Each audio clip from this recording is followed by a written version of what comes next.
There were two things that Donald Trump was asking for during that infamous July phone call, the Ukrainian president. They're both at the center of the impeachment inquiry. First, he was trying to extort the Ukrainian government into supporting an insane conspiracy theory, which was pushed by the Kremlin, that blames Ukraine for Russia's criminal sabotage of our election and thereby lets Russia off the hook.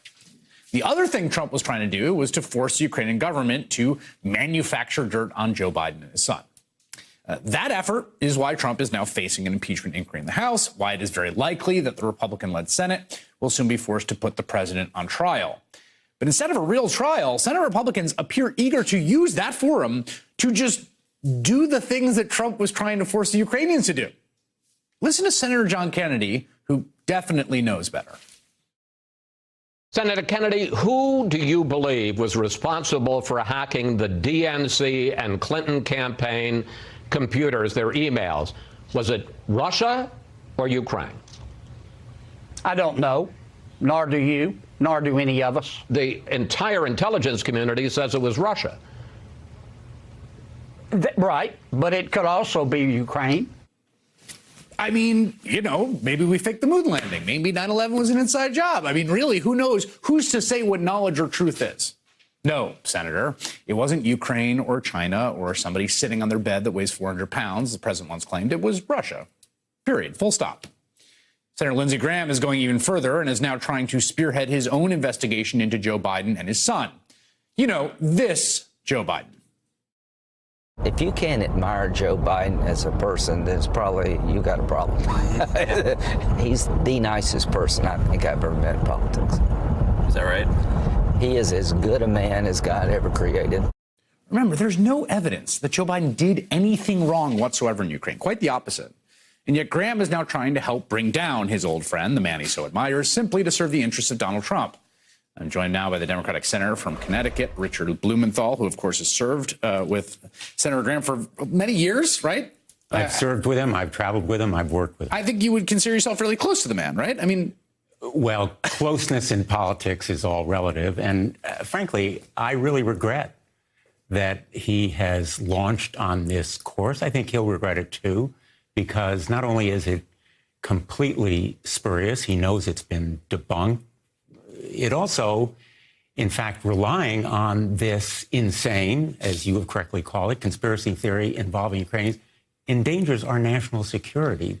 This Ukrainian theory is one of the central tenets and tropes of Russian propaganda and disinformation. Graham is tweeting, I love Joe Biden as a person, but we are not going to give a pass to what is obviously a conflict of interest. I believe Hunter Biden's association on the Burisma board doesn't pass the smell test. If a Republican was in the same position, they'd certainly be investigated. One thing that is I would like to hear you talk about, this thing which they now think is the most important story that ever happened.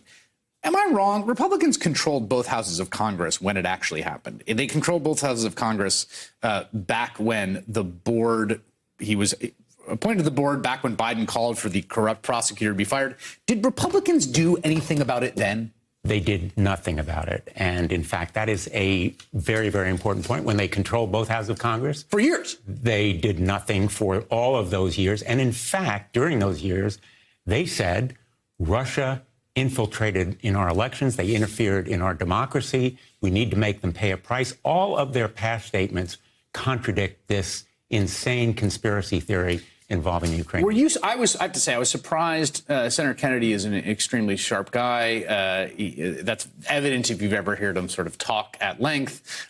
He's got an incredible, very elite, dare I say, resume. Were you surprised to see him say that? I was astonished and appalled. And to my Republican colleagues, I would say you do know better. And if you don't, you should just read the report done by our Intelligence Committee, controlled by Republicans. On the Senate side. On the Senate side, which says the Russians interfered. It affirms the unanimous consensus conclusion of the intelligence community and the Mueller report in saying it was the Russians, not the Ukrainians. Here's what I think is sort of unnerving about what I feel like I'm beginning to see. So the president makes these two asks in the phone call.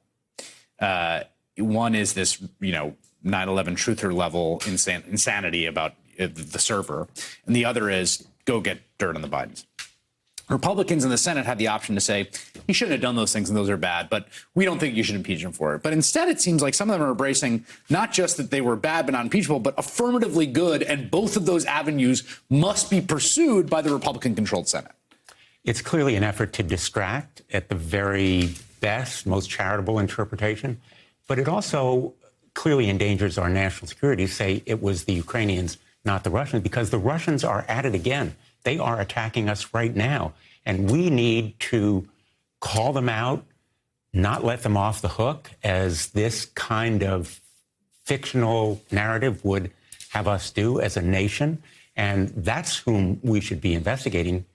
Vladimir Putin deserves no pass here, and they're aligning themselves with Vladimir Putin, absolving the Russians, and really using this distraction in a way that profoundly disserves our national security. Your name is on a lawsuit around the emoluments clause that is working its way through the courts. I'm curious, as someone, what you think of the rulings of lower courts and even appellate courts that have essentially unanimously knocked down a series of arguments the Department of Justice, the White House have put up saying you cannot touch anything having to do with the president's former officials or his records. You've just heard from two very able lawyers about how absolutely spurious the Department of Justice's defense of the president is on efforts to get records and his blocking witnesses. And it's equally true on the emoluments clause, which is the premier anti-corruption tenet provision of our Constitution. And nobody should be surprised that the courts have said the Constitution means what it says.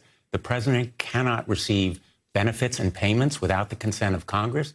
That's exactly what he's been doing in the millions and millions of dollars. And again, it compromises our national security. All right, Senator Richard Blumenthal of Connecticut, thank you very much for coming by. Hey there, I'm Chris Hayes from MSNBC. Thanks for watching MSNBC on YouTube. If you want to keep up to date with the videos we're putting out, you can click subscribe just below me or click over on this list to see lots of other great videos.